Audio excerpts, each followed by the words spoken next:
talking to you about a few things here.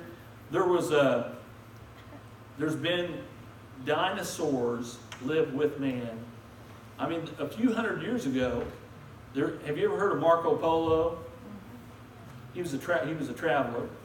He lived in China for quite a few years, I think 12 years. While he lived in China, there was an emperor there in China who had dragons, who kept dragons. Now, before 1840 or whatever, the word dinosaur was invented by some people who found some fossils. But before that, they called them dragons. In the Bible, there's dragons all through the Bible.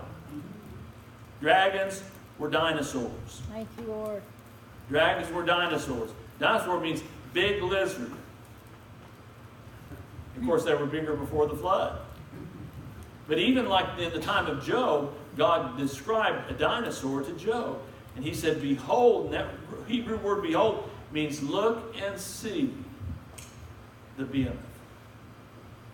And you'll read some newer translations, they'll say something like an elephant or hippopotamus or something like that. That's made up.